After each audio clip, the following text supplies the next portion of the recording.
Hello, friends. My name is Cass. Welcome to my channel. Today, I am starting a new series called the Ultimate Fall Book List. I will probably come up with a better name for it at some point, but that's what we're going with right now. I have managed to gather 80 plus books from various places that have provided me recommendations. Everything from nonfiction to fantasy to romance to horror to everything, literary fiction, historical fiction, all of it. There's a little bit of everything on this list. I plan to go through as many of them as I can and curate what I think will be the perfect fall book list. A list that anybody can reference if they're looking for books that just make them feel like it's fall. Whether it's something cozy that makes them feel like they're being wrapped up in a sweater and given a mug of hot apple cider, or something spooky and dark and mysterious and giving you that almost lonely feel that comes along with fall when everything is dying, but dying beautifully. I think I'm going to find some pretty good stuff. However, that brings us to today's book. The first book of this series is The Whisperman by Alex North. I have a lot to say about this book, and none of it is particularly good. The Whisperman is a mystery thriller book, mystery thriller crime novel.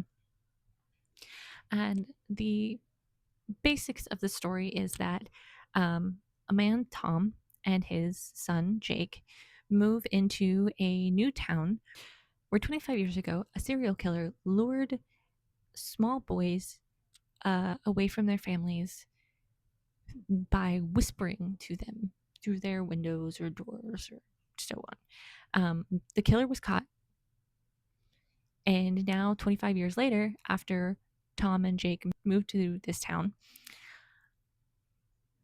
another little boy goes missing, and people fear that it's a an accomplice that wasn't caught or a copycat.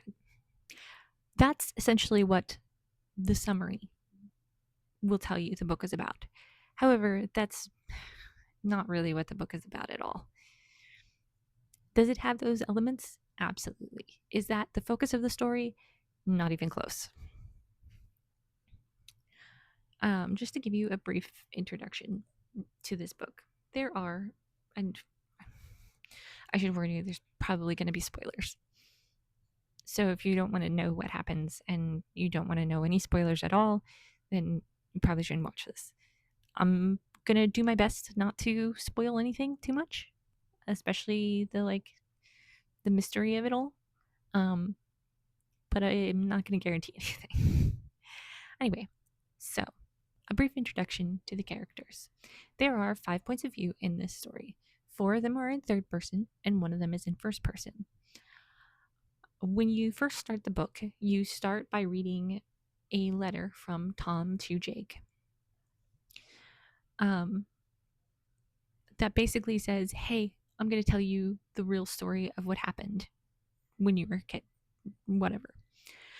And so that starting the book off like that leads you to believe that when you switch from the third person character to the first person, who happens to be Tom, that you are going to get kind of like a narration reflection on the story. You know, how like he is telling the story through third person points of view of the people who were around him at the time. And then when it gets to the first person, you think, oh, well, maybe it's in first person because he's going to give some like reflective insight into what he's writing, or some kind of narration cue that he's speaking directly to his son. Neither of those things happen. I'm not entirely sure why the author decided to make Tom's point of view in first person, but it's very jarring, and it just, I don't know, it just seems confused. Almost like he was trying to write 2 very different types of books. And that that theme of two different types of books kind of continues throughout the whole thing in a bunch of different ways. The other points of view are Pete, a cliched, grizzled alcoholic detective who, was the one who caught the original serial killer and so is now hunted by the ghost of the current one, and the fact that he never found the body of the last boy who had been killed by the serial killer. The next one is the man, who is the killer. His point of view doesn't show up very often, but often enough, and I actually enjoy that point of view. I think it's interesting. I think it gives a really good insight into the killer's mind, um, and his motivation and everything. And I think the author actually did that part really well. And then the last point of view is from the second detective, Amanda. She is the actual lead detective on the case, and she just kind of like brings Pete into the case to help her out because he has former knowledge of the serial killer. And then there are a few important side characters. There is Frank, who is the original serial killer, the original Whisperman. Norman, a creepy old man who keeps popping up in the story, and Karen, a single mom who, well, we'll get into her character in just a moment. There's a lot about this book. So it's kind of that I don't necessarily like at all. And some of it is personal opinion, and some of it is it just seems to me to be objectively bad.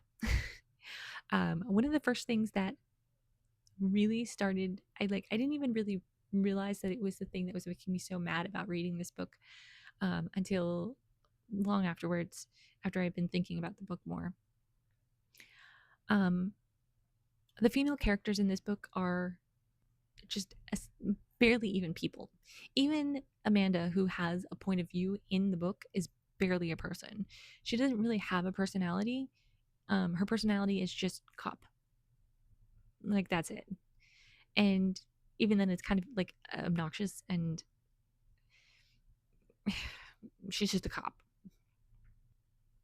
There's multiple female characters throughout the story, but none of them have any personality. None of them are given any time to become a real person.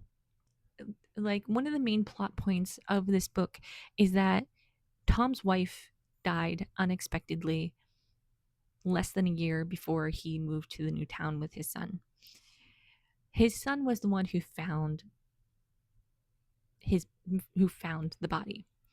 Rebecca, the wife, is never actually given a personality. Like, he thinks about her a lot, but only as like an event that happened rather than a person who existed, who meant something to them. She is used very much as a prop for his self-loathing. And that's another thing that I'm going to get into in a moment. And it's the same thing with Pete's wife, Sally. I think her name was Sally. She's used as just a prop to try to make these male characters interesting and their thoughts and emotions and things meaningful. But she's never given personality. She's barely even named. It's very frustrating. You have Karen, who is a single mom, and she's the first one who talks to Tom when he comes into town, and she's very friendly with him and stuff, but pretty much her entire character is just there to keep reassuring Tom that he's not a terrible person, and that he's not a bad father, and that he's never done anything bad in his entire life, essentially. And Amanda is there essentially to do the same thing for Pete. Even though she is a main character, and like she's a B character, I guess. Even though she has a point of view in the book and she is the main detective on the case, she still gets kind of pushed aside and is just there to prop up Pete. And it's so frustrating. And it shows such a lack of care for female characters in general in this book, and it never gets any better. Like, even so, the little boy Jake, he's 6 years old. He also has a point of view in the book, and one of the plot points for him is that the reader is supposed to think that he is seeing ghosts. One ghost in particular, the ghost of a little girl. This little girl has no personality either. She's literally just there to tell Jake what to do so he doesn't die or get in trouble. And then at the very end, in the last like 10 pages of the book, this is a spoiler, you find out that Jake's mom, Rebecca, Tom's wife, used to live in this town Featherbank, that she grew up there. And so all of the information that Jake seemed to know without any reason other than the fact that he speaks to ghosts comes from this stuff that he had found in his mom's things when they had like cleaned out the house and stuff. And it just comes so out of left field, and just it doesn't make any sense. And it's just, once again, it's just using this character as this female character as a prop. And it's it's just I've been reading a lot of books by female authors, and so to go back to a book that just like is so blatantly misogynistic like this is painful. And it was just making me so mad. So yeah, after you get over all of the female characters just being blank pages to, for the men to do with whatever, to make themselves feel better, then you have to deal with the fact that in the first 150 pages at least, pretty much the whole book, but mostly just in that first 150 pages, every single page, every single perspective is nothing but self-loathing and depression. Like, it's just an endless stream of this awful, narcissistic self-loathing that is just so exhausting to read. And there's not a single, and like the entire book, there's not a single moment of levity. There's not a single joke made. There's not a moment of joy. I think there's like maybe 2 moments that are even slightly joyful, and they don't feel like they're earned at all. Because they're like moments of forgiveness for Pete. And I don't feel like he earned forgiveness really, but that's a whole other thing. But yeah, this whole book is just so, it's so self-absorbed and so gross, and it drives me crazy because these men are just, they're just sitting there going in circles in their brain over and over and over and over again, saying how worthless and terrible and awful they are, but they don't ever do anything to make themselves better. They don't ever apologize for the things that they think that they're doing wrong. They don't even like ask for advice on what they should be doing or what they should be changing. Instead, all of the women around them are just telling them, oh no, you're doing so good, you're just so hard on yourself.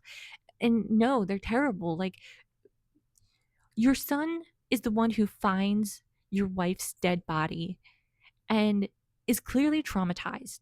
And there's not ever a single thought in your head that you should seek help for him, or there's just like not even an acknowledgement that his son is traumatized by this situation. And like Pete, his whole thing is that he was an alcoholic and still kind of is, and he was abusive to his wife, and so he got like kicked out of the house, and he hasn't seen his wife or child in, decades. But like, he has this like self-loathing, but at the same time still manages to never actually acknowledge his own wrongdoings and never apologizes. Like, when he comes face to face with the people he hurt, he still never apologizes or even really acknowledges that he was a bad person or did anything wrong. And it's really baffling. Like, you would think that this whole story was leading to have like a nice arc of these men learning from their mistakes and growing as people and becoming better, but it doesn't. Like, there's like no real character arc, no earned character arc for any of them. And it's very strange and frustrating and exhausting to read. Then you get to the mystery. The mystery itself is fine. I mean, it's not terrible, but it's not like the best mystery that I've ever read. Um as far as being like a thriller, it's not. There's nothing particularly thrilling or scary or anything about this. Like, feels like it feels like the author is hinting throughout the whole thing that the Whisperman is like an actual monster and that Jake is actually talking to ghosts. And then you find out that that's not it at all. And everything has a rational explanation and all of that. And so it kind of feels lame. It just didn't play out in the way that I thought it would. And I feel like it could have played out better. I feel like in the hands of a different author, this story would have been a lot better and a lot more fun to read. Because ultimately, the concept of the mystery is very interesting, and I think it could be very creepy and fun. Um, but it just wasn't, because it was just so bogged down by everything else in the story, and the actual mystery of everything really just felt more like an afterthought than the main part of the book, which is why it's so confusing that this is listed as like a thriller mystery novel, because it's not really. It's just, I don't even know what you call it. As for like the actual writing itself, like the technical part of the writing, it's not bad. It's not great either. It's just kind of bland.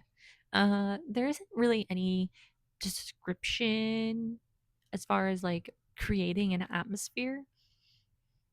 um it's very easy in this book to just like kind of forget where you are or what season it is or anything like that. It's just kind of an amorphous blob of a place. Like, the only times where the author actually describes something is usually when it's like extremely pertinent to the story, as far as like moving the plot along. There's no like setting the scene, and so it kind of reads pretty bland, very forgettable. The characters, none of the characters really had much distinctiveness to them either, so they all kind of, again, morphed into this like amorphous blob of a character. Yeah, I don't know. I mean, it was just eh. The writing was eh. Like, there's nothing I could like specifically point out as bad or anything. It's like everything was done well enough, but it wasn't like there was nothing unique about the writing. There was nothing that really stood out to me as like, oh wow, this is, they did this really well. Um, I feel like there were definitely parts where he could have done better, like setting the scene better. There were also like really interesting, I say interesting choices that the author made, because like there is a scene, another spoiler here.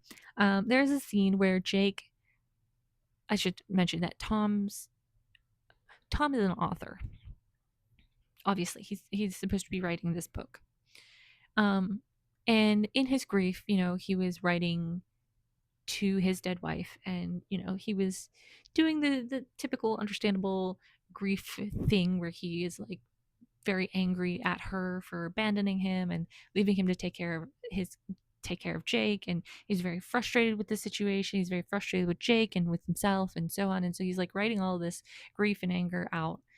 And it's all very understandable for an adult, but Jake, 6 years old, goes into Tom's office and sees this grief writing, and of course he reacts badly to it.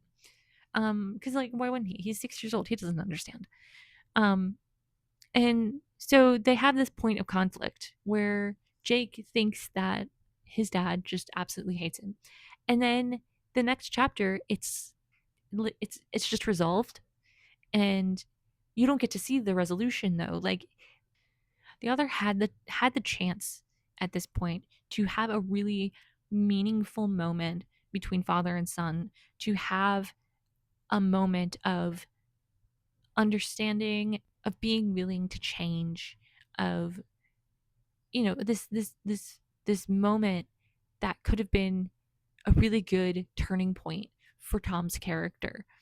And instead, you get like one line in the next chapter where Tom is like, "Oh yeah, we had a conversation about it, and I explained that it wasn't real, and that's it. And now we're better." And it's just like, you set yourself up to have a good moment and a good emotional moment, and then you just didn't do it. And I'm very confused about that choice. And there was a lot of choices like that throughout the story where it's just like, why is this happening off screen? Um, Another spoiler, they spend a lot of time talking about Pete being in shape. He mentions it like every single time you're in his perspective. He mentions that he goes to the gym all the time and that he's very well, that he's like very fit. And everybody who sees him is like, oh, he's in really good shape. He's really fit. And then he gets into a fight with the bad guy who is described as this like really thin, sickly, waif like looking man. And the waif like man just immediately takes him out off screen. So you don't even like see what happened that would cause this very fit, ready for a fight, trained person to die at the hands of someone who isn't any of those things. And it's just, it's it's so confusing. I don't understand the choices that were made at a lot of points in this book. But yeah, so that was the book. There's a lot to say about it. And, ultimately, if you are into mystery books and you don't mind, like, and you don't mind the cliches, and you don't mind the, like, old kind of misogynistic viewpoints, um, then yeah, you might enjoy this one. Like I said, the mystery isn't bad. It's a little disappointing at the end how it ties up, but it's the mystery is what carried me through the book. If it wasn't for the mystery, I wouldn't have finished this book at all. I would have dropped it at the 150 page mark 100%. But I just really wanted to know where the mystery was going and how it was going to end. And so that kept me going. So if you don't mind all the other stuff that I talked about, and you're just looking for a quick, easy read, then yeah, go for it. Um, who knows? You might enjoy it. Probably enjoy it more than I did.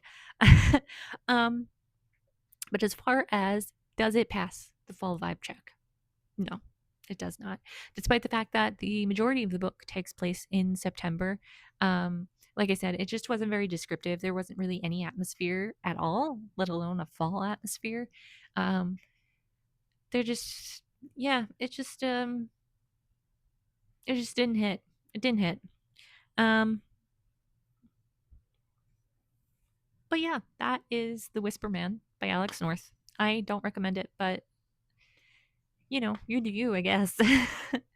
um, Let me know what you think. Have you read this book? Did you like it? Did you not like it? How come? Um, I would love to hear your thoughts. I need to know if I'm like just totally off base here, if I just didn't understand something or missing something. Um, Let me know. Let you know. Tell me what you think. Um, yeah, I will be back again with another book. Um, maybe one of these.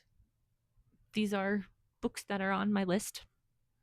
Um, but I also have another book that I'm currently reading. So we'll see. Yeah, I think that's all. Thanks for listening. Uh, I feel like the name of my channel is probably really accurate now. I ramble.